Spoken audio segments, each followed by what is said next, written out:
And I'll hit the record button.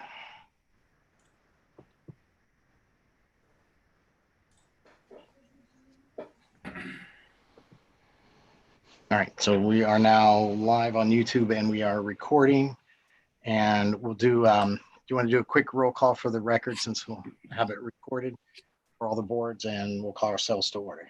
So John, do you want to start? Yeah, absolutely. So for Easton, Gretchen. Here. Thank you, Gretchen. Jeff. Here. Thank you, Devin. Here. Thank you, Jenny.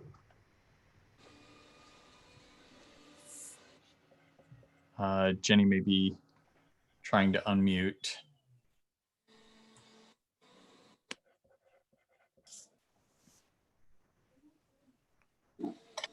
Jenny?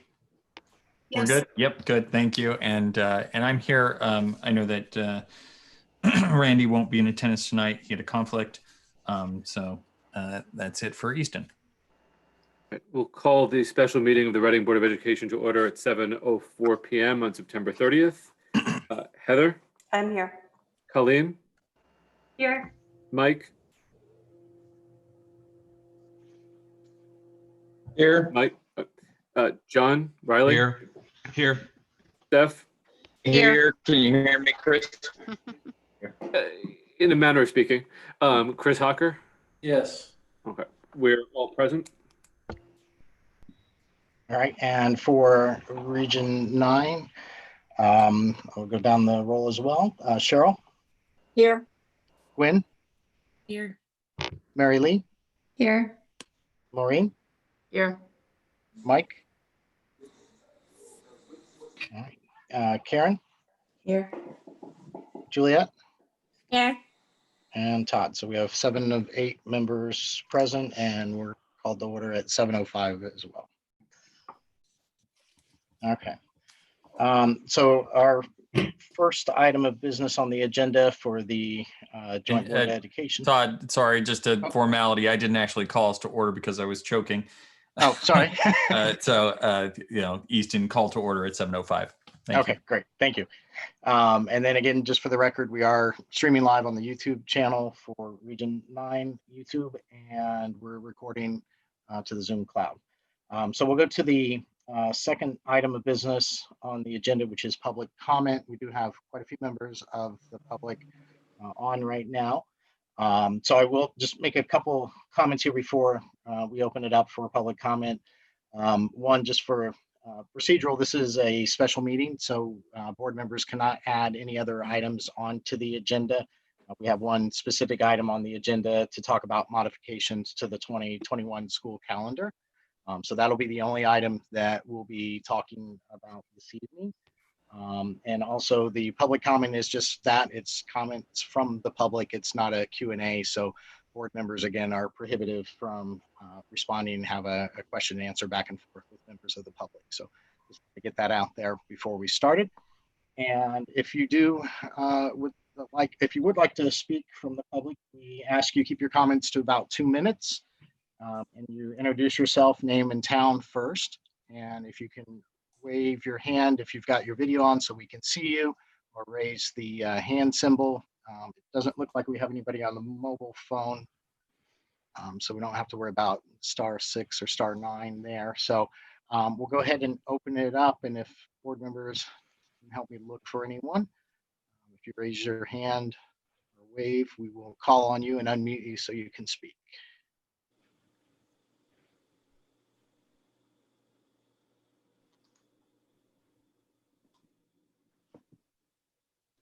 All right, I don't see anyone. We'll just give it one more minute here. There's a lot of people, and I'm scanning across all the tiles. I just looked. I didn't see anyone. I don't see anyone as well. Okay. All right. Then we will move on to the third item on the agenda, board member comment. So I'll open it up for any members of the 3 boards. If anybody has any comments. We won't limit you to 2 minutes, but we would ask you wave your hand so we can identify you. Easton, anyone from Easton? Jeff? No, he's saying no. Okay. Okay. Very good. All right. I think we're good in Easton. Any board member comment in Reading? Nope. All right, and we'll do the same in Region 9. Everybody's kind of scattered across different panels for me, but I don't see anyone. So I think we're good then on Region 9 as well. All right, so then we'll move on to item number 4 on the agenda of discussion and possible action.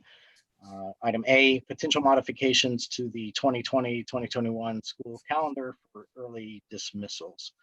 And Dr. Harrison, would you like to start us off with the comment here, or we can go to motions first and then Do we want to have enter the comments and motion, discussion? sort of entertain the motion and then go to discussion? I'm good with that if the other board chairs are as well. That's fine. If you'd like me to share the proposed action, I'm happy to do that. Yep, that would be great. You The should be able to proposed share action your consistent co-host. with the superintendent's message from Friday. All right, so we'll look for a motion from each of the boards to this effect. And a second, and then we'll open it up for discussion. The chairs are entertaining a motion to move that the Eastern Reading and Region 9 Boards of Education approve an amendment to the 2020-21 calendar to provide for early dismissal on October 14th and October 21st, 2020 for staff professional development. So moved. Second. Thank you. Moved by Jeff and seconded by Gretchen in Easton. We'll look for the same motion from Reading. Will someone move the motion for Reading? So moved. Heather, is there a second? Sure. Second. I saw Mr. Hawker. Okay, great. So that's Heather and Chris. All right, and the same motion for Region 9. Have somebody make the motion, please. So moved, it's Cheryl. Cheryl, okay. And second, Seconded, it's Maureen. Maureen, thank you. All right, so we have the motion on the floor between all three boards, and we'll open it up for board discussion. And Dr. Harrison as well, if you'd like to comment. I'd like to share a little bit about the professional learning that we have planned. If you will allow me to share my screen, that would be helpful. I also just wanted to point out, I think the motion should read October 14th and October 28th instead of the 21st. I think the 21st is already scheduled as an early release day.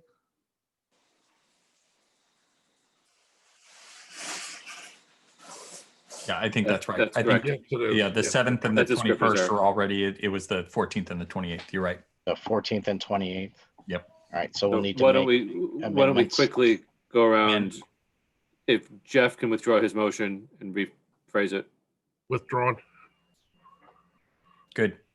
and restate it as to the 14th and 28th. do you want to put it back up so you can read? Yeah, you can amend and amend to the 14th and 28th.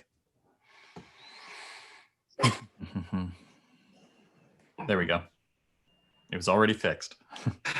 Are we amending the motion or withdrawing and removing? Withdrawing and removing is gonna be way simpler. Okay, fine. So I think Jeff already withdrew. I did. So we need, And now somebody needs to make it again in Easton. So moved. okay, so we're looking for the movement, Eastern Reading Board of Education approve an amendment to the 2020-2021 calendar to provide for early dismissal on October 14th and October 28th, 2020 for staff professional development. So moved. Okay. Second. Thank you. Gretchen moved and Jeff second.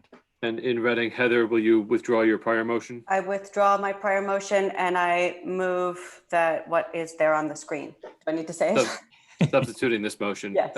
Is there a second to Heather's second motion? Mr. Hawker again. Sure. So it's Heather and Chris. Thank you. All right, and then Region 9, Cheryl and Maureen. I'll withdraw my motion and amend as viewed on the screen. And I would second that. Okay, thank you. All right, so now we have the amended motion on the floor with the 14th and the 28th, and Dr. Harrison, you should be able to present now. Thank you very much. So good evening, everyone. Sorry, I'm not going to take a lot of time, but did just want to talk a little about our plan for professional learning and just related to the reopening of schools plan.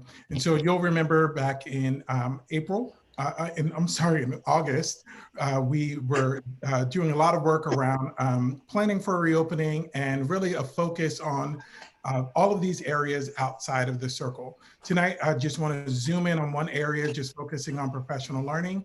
And as we're thinking about professional development and training for our teachers, there really are two essential questions guiding this work. The first is, how can we ensure that teachers are equipped with the necessary skills, resources, and support to engage students in a virtual learning environment? Recognizing that we're talking about virtual learning in a hybrid setting, we're talking about in the event that we have to shift to a full remote, and then we're also talking about virtual learning with our cohort C students who are temporarily learning from home. The second essential question is, how can we engage teachers in professional learning opportunities that align with our enduring goals and aspirations?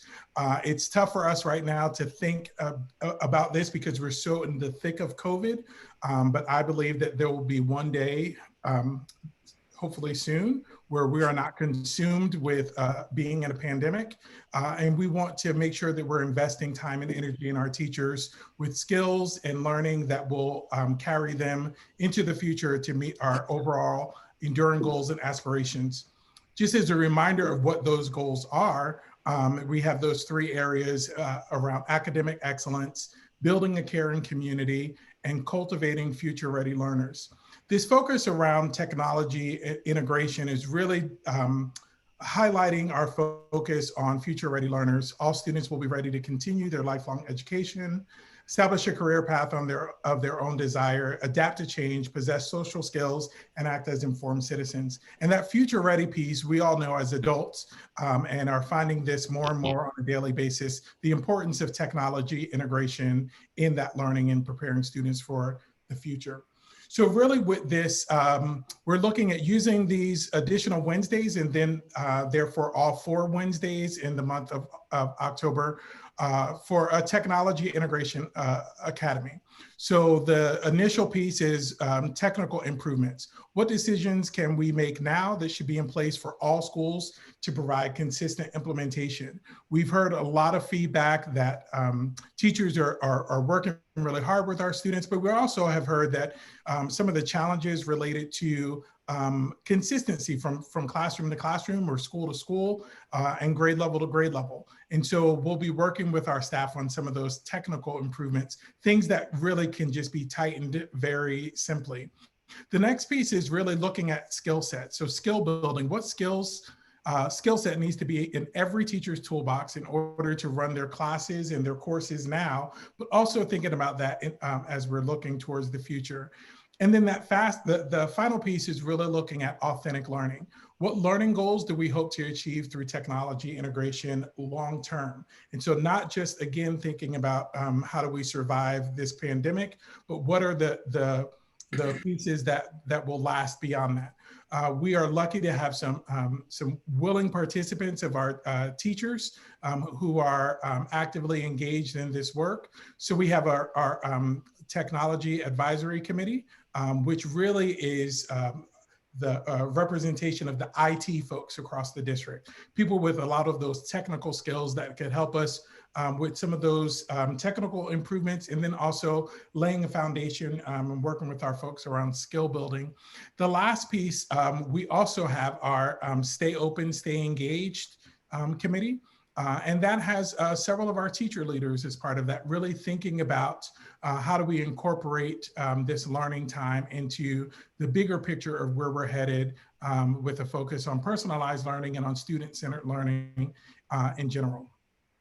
We recognize that this is a continuum, that we have teachers who are all across the spectrum in these areas. So we want to capitalize on the skills that we have within the district, and then also use some of our folks across the community to help with curating resources. So as you already mentioned, our proposal is the addition of these 2 early release days in October. We want to design this learning and provide opportunities for additional parent and student input that will help us to tailor the learning for teachers to the experiences of our students who are essentially our end users, that we want to identify core topics related to Google Classroom and implementation, and then really develop a library of shared resources that will be curated by members of the Technology Advisory Committee, and also connecting with other resources in surrounding districts and across our district as well. We believe that this will be a good use of this time, that we'll be able to measure success by identifying here's where we're headed and here's what that implementation looks like, because we know that our teachers all want to do a fantastic job, and the clearer that we can be about the expectations, the clearer we could be that the outcomes are meeting the needs that we have for our students across the districts. And so that is just kind of a brief summary of how we plan to use that time. And I wanted to take this opportunity to answer any questions that board members may have. Any questions in Easton? Sorry, Chris, I didn't mean to cut you off if you were going to ask a question. Okay, sorry, go ahead. To me? Okay.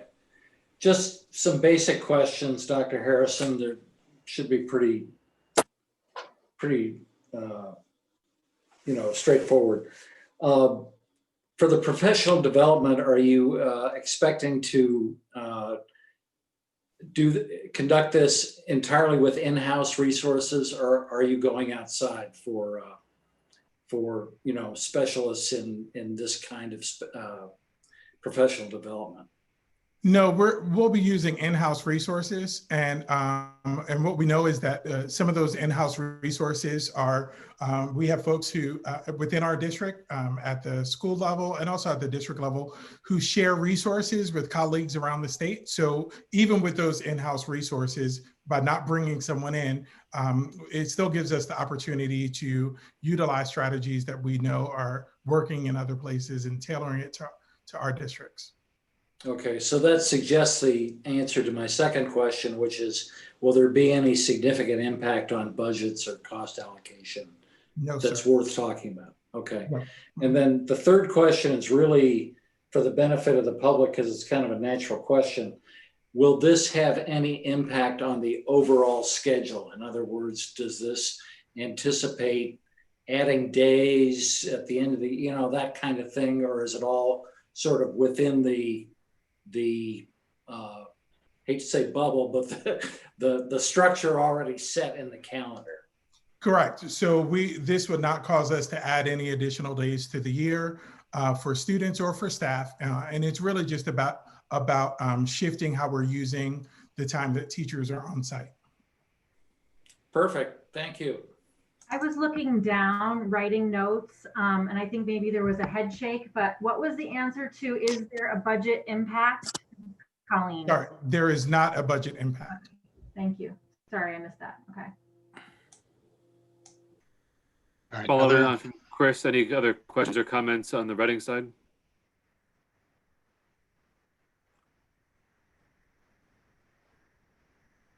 all right, and we'll do the same on the Region 9 side. Any questions from Region 9 board members? Todd, this is Cheryl. I have a question. Sure, go ahead. Yeah, with respect to the maybe Dr. Harrison can talk about the qualitative or exactly what is going to be discussed in the professional development sessions. And a two-part question: is it unique to every school location, i.e. facilities? I've heard some Wi-Fi issues or facilities issues, or are there common learnings that we expect to focus on those 2 days? I'm going to let Dr. Pearson-Ugal answer. She unmuted, so I know that she has something to say. There are a number of common topics that all 5 buildings will address. I've been working with the Technology Advisory Committee and also the Stay Open Committee to gather more feedback from our teachers who are the daily users of Google Classroom, to identify the core components that really all teachers should have in his or her toolbox, as Dr. Harrison explained. So we want to have consistency across all buildings, and there will be certain technical fixes that will bring greater consistency to the Google Classroom experience for families. So for those who have students in many buildings, there are certain technical fixes that we will make, and those decisions will be made based on feedback that we've gathered, but the fixes themselves will require time on the teacher's part to put in place. So some time will be carved out to make those technical fixes. And then the next step, sort of moving to that next category of PD, will be skill building. And the skill building will be a matter of each teacher taking a look at whether it's 5 or 6 sort of core components of Google Classroom to say, I feel comfortable with A and B, but not C and D. And so therefore, this is how I need to use my time. So there will certainly be commonalities across all 5 buildings, but teachers are individual learners just as our students are. And so I imagine that the exact use of time will be slightly different. And just to add to that, I mean, I think that one component of this also is we know just on based on adult learning theories that it's not just a matter of learning a bunch of new skills, but it's the application piece that really helps.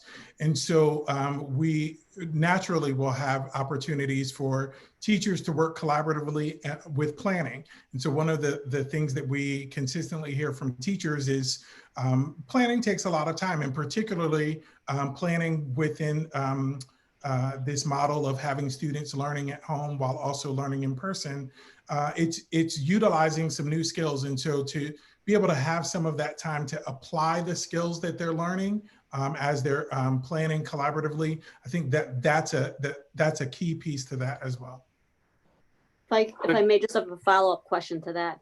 You know, it seems like the focus is technology driven, but ultimately each teacher will have her or his ability to evaluate the student, right? As if they were perhaps different. I don't know if it's different than if they were all in the classroom.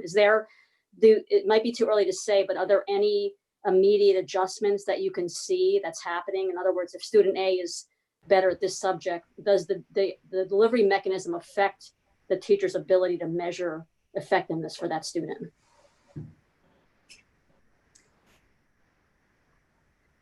It's a difficult question to answer in the immediate. As you remember, we are very intentionally not doing a lot of assessments in the first month of the school year. So since October begins tomorrow, we will be going through the universal screenings that occur at the K-8 level, and the high school will engage their students in more comprehensive assessments. So the model of learning certainly does affect assessment, but it doesn't necessarily mean that it has to lessen the quality. But it does mean that we need to provide professional learning time so the teachers can deepen their understanding of how to assess students in a remote environment, or how to assess students using new, different tools.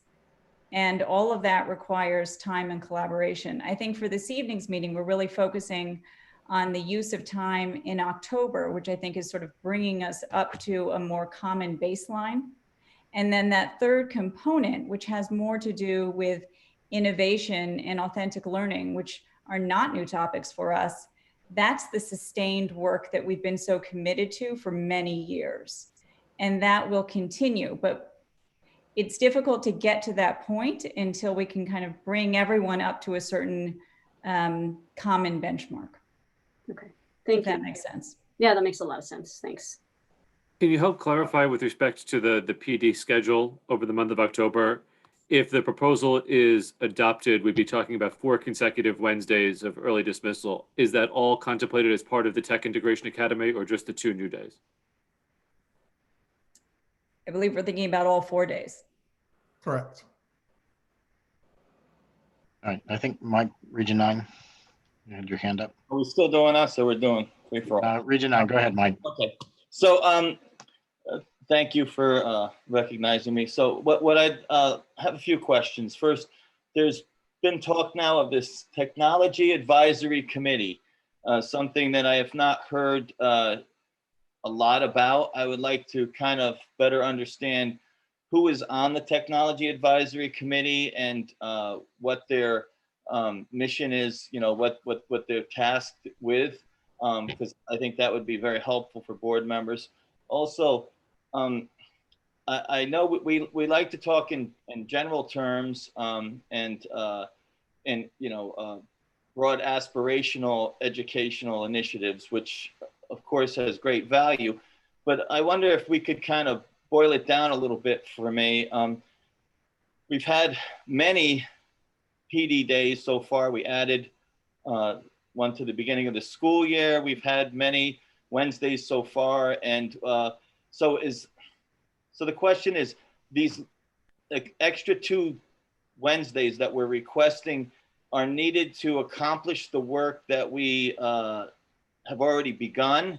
And if you could kind of articulate what are we doing? What exactly, you know, rather than in general terms, are we doing Google Classroom with the teachers? Are we doing Zoom with the teachers? Are we doing, you know, a combination? What exactly are we doing? Are we working with those cameras? I haven't heard anything about the cameras other than sometimes they're on, sometimes they're not. What is the policy? Are they supposed to be on all the time? How are we using them? How can we do that? I'd like to better understand some of the specifics, and I think many parents have asked questions of that on that level as well. So if you could kind of give us some of those details, that would be helpful. Okay, so there were 2 Again. questions in there. One was on the technology committee, and then the other was specifics. I'm happy to begin with the Technology Advisory Committee. This is a group that includes representatives from all 5 buildings. And as Dr. Harrison said, it is focused more on the IT side of technology as opposed to ed tech or integration. And the group was first formed, I want to say 5 or 6 years ago, as we were considering a movement which was dramatic and transformational at the time, to the Google platform, the use of Google Drive, and moving away from our reliance on network space, network servers, the Microsoft suite, et cetera. So the group was formed many years ago to consider that goal, and then what we needed to do in all 5 buildings to move us closer to that.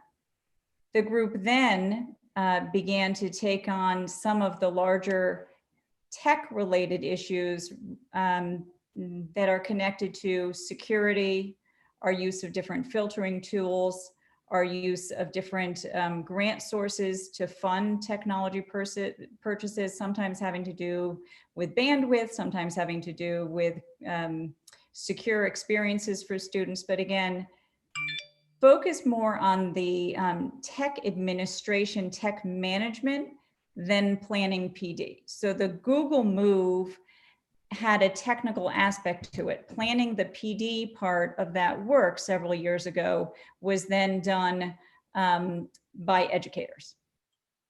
So the group meets, I would say, in a typical year, about 4 times a year. And we discuss together what the specific needs are. Sometimes it's changing a filtering tool. Sometimes it's a larger move that requires collaboration with the IT staff and then the educators. And it helps to ensure more consistency to the extent that that's possible with different staffing and different budgets on the IT side of technology across 5 buildings. So it's more operational than instructional. It is, indeed. Okay. And to the second question of, I'm curious as to what type of professional development we've been doing and how we're preparing teachers for the use of digital technology and the tools that we provided them with at the beginning of the school year. So Each building planned the first 5 days of school, or 4 days in the case of Region 9, for teachers, keeping in mind the many trainings that needed to be provided with new protocols. And the focus was not necessarily on technology, which is not to say that that topic was not addressed, and certainly teachers had some time. With the students back in the classroom and with our teachers working so hard to juggle the students learning in person and the students learning from home, we know that they need regular time to continue to develop their skill set in that area. So it's not learning simply how to operate an effective distance learning classroom, and it's not simply how do you integrate technology while you're teaching live, but it's really juggling the two. And the use of the cameras, you specifically mentioned the cameras, is a part of that. Each building has a slightly different hardware setup in place because each building leader gathered input from teachers and different users so that they would make an informed decision.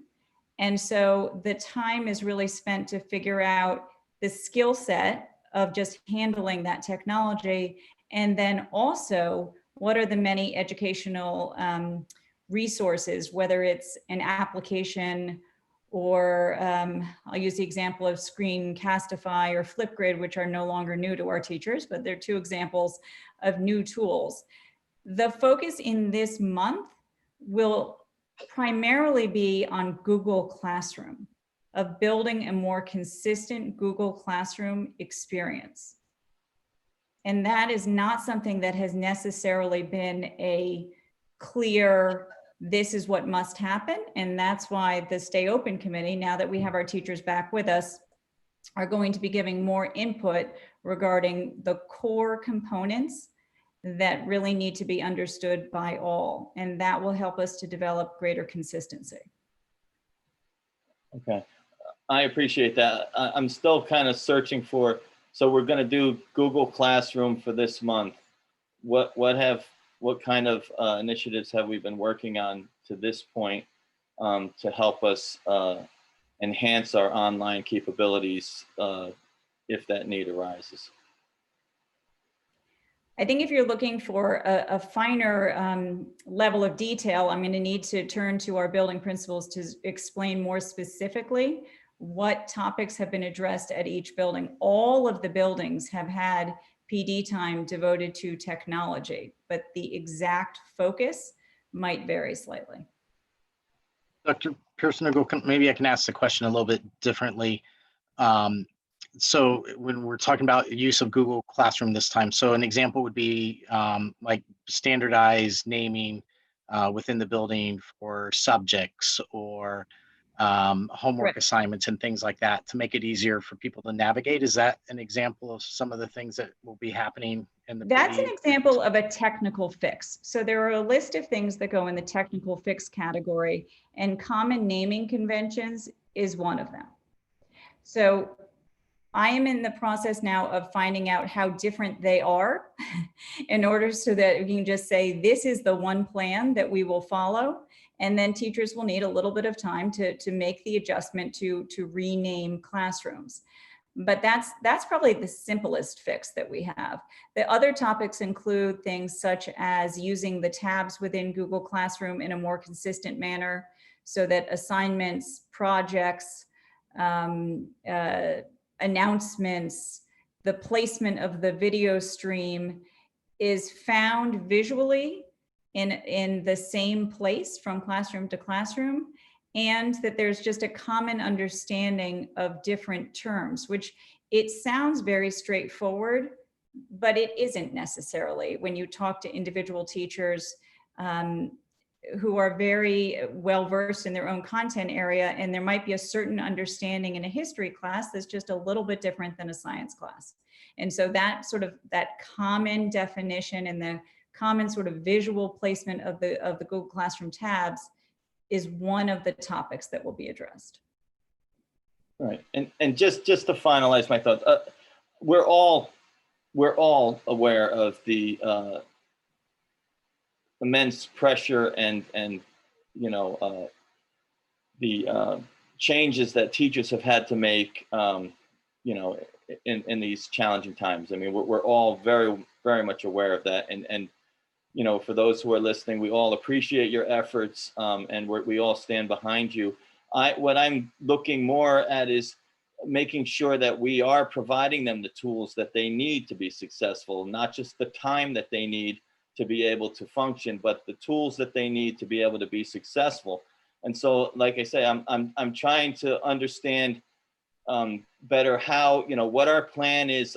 It would be helpful to me if I knew, like, you know, September we worked on Zoom and cameras, and you know, October we're working on Google Classroom and implementation. I would just like to better understand so that we can articulate to the public when they say, what have you been doing?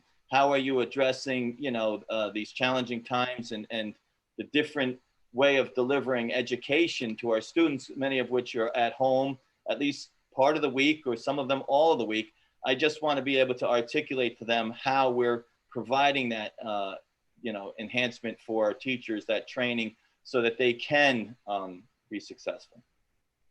A good question. So absent going from principal to principal to have each person explain that, we can certainly put together a report for the meetings that will occur in the month of October to explain exactly how time has been used, and then the common focus for October, and then kind of the beyond October. What's that third pillar of professional learning that falls more into the category of application and innovation? And we can certainly do that.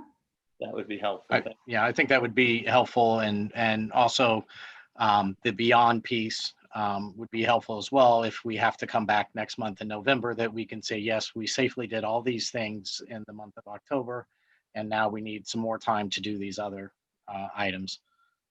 So that would be helpful. Yes, if we could do that from building level back to each of the individual boards.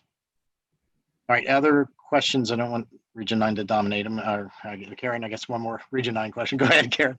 Sorry, this might apply to everybody, but I know for certain for the high school, do the teachers request any kind of consistent feedback from the students with regard to their view of how it's going, you know, on the platform that they're working on? Because sometimes, you know, as a teacher, you might think it's going great, but the kids are like, they're not getting what you're trying to give them. Is there a way that they have of, like, you know, sort of doing a survey at the end of the week and saying, how was this week? Was it better? You know, Yeah. anything like that? It's a wonderful question. So at this morning's Stay Open Committee, one of our teacher leaders said, you know, I feel as if I would like an opportunity to conduct, whether it's a focus group or just an optional Zoom meeting for the parents with whom I work and my students, to gather some feedback, because that's really useful to me as the teacher. I need to know what your experience has been. And I know that our principals have organized some Zoom meetings with the students who are learning from home. And that feedback is especially important for the students who are really at home 5 days a week. So we can be sure that we're staying connected with them and meeting their needs, both an attempt to connect socially and emotionally as well as academically. But I'm glad you brought that up, because I think our teachers are very much interested in gathering that feedback in different forms. I think people are pretty sick of surveys at this point, but they do want the feedback. To build on Karen's question a little bit, I think that one of the issues that creates friction in the experience for students and for families, particularly, you know, helping younger learners out, is that the teachers and administrators administering Google Classroom are seeing it from a different perspective than the families at home. And so if there's a teacher who just teaches 5 sections of math, they might have set up their instructional model in a very specific way that is convenient for them, and they don't see an issue with it, and there might not be an issue with it from their perspective. But on the other side of the equation, you have the family who has the student who has 5 different classes that are all set up differently, and the multiple other children with 5 other classes set up 5 different ways. And the compounding effect is exhausting, among other things. And so the extent to which we can find a mechanism for soliciting feedback from families in a sort of thoughtful and honest way, I think would be helpful, even as we go into these technology integration academy weeks, so that we're all sort of aware of the issues that different folks are facing from different corners, and to also make sure that we're reaching people who maybe aren't necessarily the types who will sit down and fill out a survey, but might be having concerns, and to be able to post them in an anonymous way or a confidential way so that they don't feel like they're ratting on a teacher who they recognize is doing the best they can, but some of the effects are negative on the way that they're experiencing things from home. Well, and Chris, to that point, I mean, I think that you're highlighting one of the biggest challenges that we have with trying to teach students in a virtual environment, because most of us as educators, we didn't learn in that environment. So you can't always put yourself in the position of being the student as the end user. And so I was talking with Dr. Penn earlier today about doing some surveying of students and getting some of that informal feedback. I think it's important to do that formally and informally. And I know that in talking with some of our teachers, in fact, one of our middle school teachers talked about doing a science experiment, the first one of the year yesterday, and engaging students virtually in that experiment, and then wanting to go back and check in and see, what was that like? How was it like experiencing that through the computer, to see if there's ways to refine that for the next time. So I think that there's kind of this combination of those two pieces, connecting that kind of to the broader picture of where we want to go with students. There's a whole huge focus around student ownership, student voice and choice, and really creating lanes for them to give that feedback. I think that that's hugely important. And then, thinking about also bringing in some ways for parents to share that information. It is definitely, we know that will help to refine how we're using this time over the next several weeks in a way that really is going to get us a lot more bang for our buck. Could I just add one more thing? If you're looking for input from students, I mean, our students are so technologically savvy, they might actually have some really good ideas of how to, make things better. I'm sure they will, and I think that's a terrific idea. Absolutely. All right, any other questions across the three boards? I have one. Stephanie, is there a bottom line that we want every teacher to get to?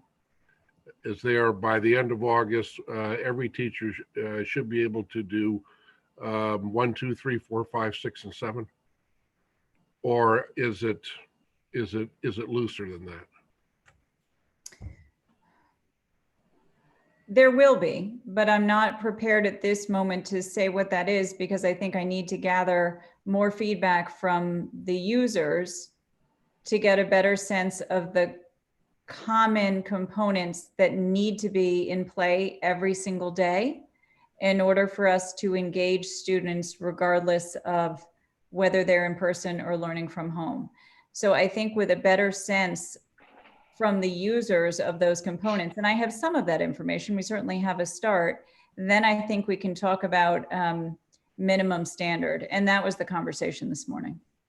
Okay, because I guess I want to make sure that if there is a chance that what we're doing by adding 2 more dates in October has a chance to extend out further, that we at least have mentioned it, and that it's a possibility, so that parents and kids and all the boards are aware that could be coming. Not going to promise that it will be, but just so that people aren't, so we're at the end of October, oh my goodness, this has to go on another 4 weeks or 6 weeks or whatever it is.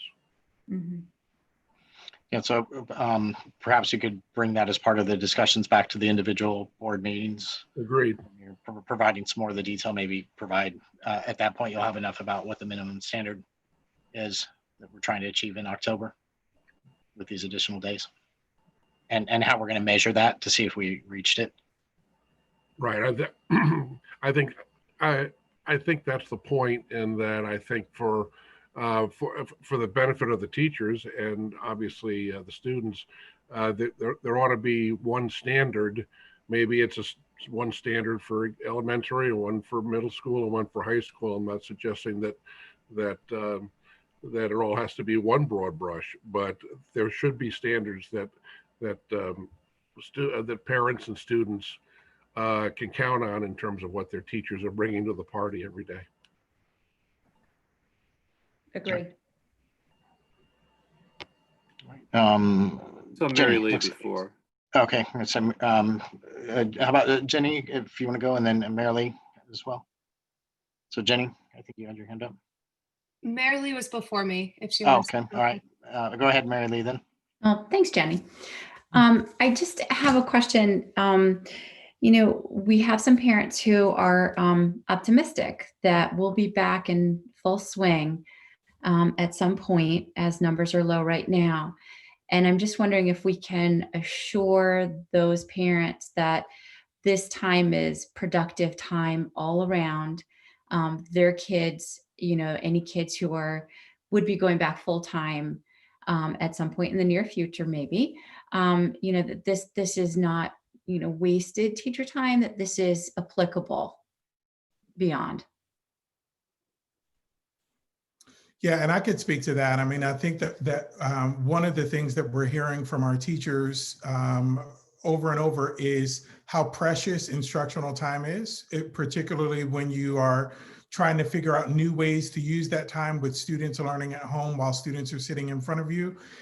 And so for me, out of respect for our teachers and out of respect for our students and their needs and their time, we want to make sure that we are that any time that they have away from students, that it is meaningful and that they are useful skills that they're developing. And so I think that is something that for me, and I know that Dr. Pearson-Ugal shares this belief that it is really important to maximize that time. And I know our principals are thinking about ways to do that as well. And so, I mean, I think it is important to reassure parents that, that we're not using this kind of as downtime or kind of a coffee break. And I know no one thinks that teachers aren't working hard, but what I want to make sure is that that our students are seeing the evidence of the investment of time that teachers are putting in, so that they could have some things that they're expecting to see differently happening in the classroom over the next several weeks as teachers are learning new things and becoming more familiar with some of the tools.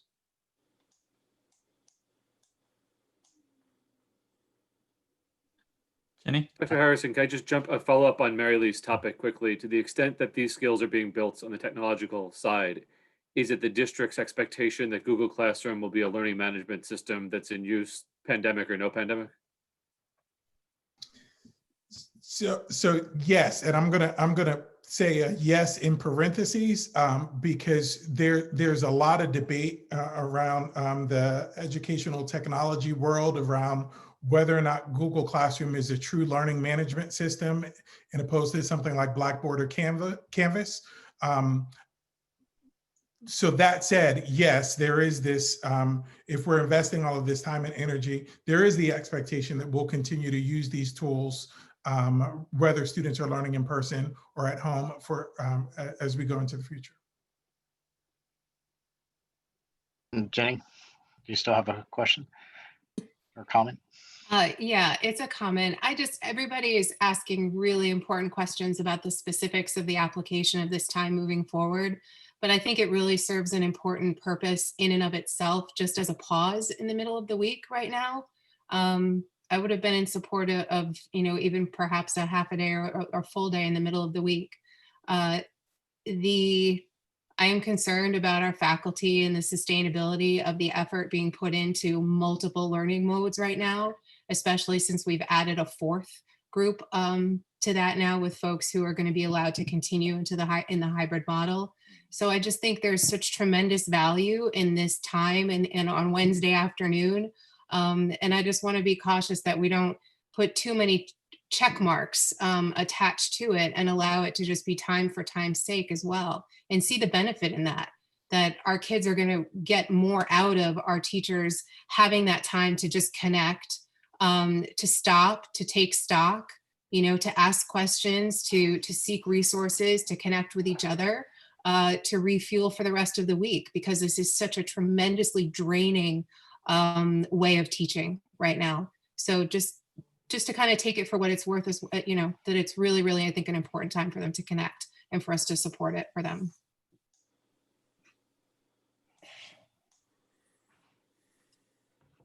All right, any other questions or comments from board members? All right, seeing none, then we have a motion on the floor. And Easton, I think you started with the motion, so if you'd like to start, John. We did indeed. We'll call a question. Gretchen? Yes. Thank you. Jeff? Yes. Thank you. Devin? Yes. Thank you. Jenny? I saw the hand raised and saw you mouth the word yes. I also vote yes. The motion carries 5-0. Thank you. And Chris? Yep. Ready? Calling the question in Reading. Heather? Yes. Colleen? Yes. Mike? Yes. John? Yes. Steph? Yes. Chris? Hucker? Yes. I vote yes. The motion carries 7-0 in Reading. All right, and then for Region 9, on the question as well, Cheryl, Yes. Gwen, Yes. Mary Lee, Yes. Maureen, Yes. Mike? I think that was a yes, he's on mute. Yep. Karen, Yes. Juliet, Yes. and Todd, I'm in favor of it as well, so it carries 8-0 in Region 9 as well. All right.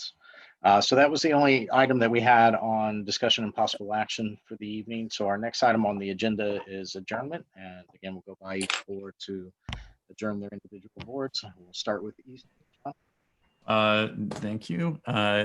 Chair will entertain a motion to adjourn in Easton. So moved. Thank you, Jeff. Do I have a second? Second. Thank you. I saw Jenny raise her hand and say it, but I think I heard Gretchen actually. So I think Gretchen with the unmuting. All in favor? We'll take a hand raise and a wave. Aye. Thank you. I see everybody. That's 5-0. 7:55. Easton is adjourned. All right, Christopher. Motion to adjourn in Reading. Motion made. John, second. Mr. Hoffman, any objections? Seeing none, we are adjourned at 7:55. All right, and in Region 9, motion to adjourn.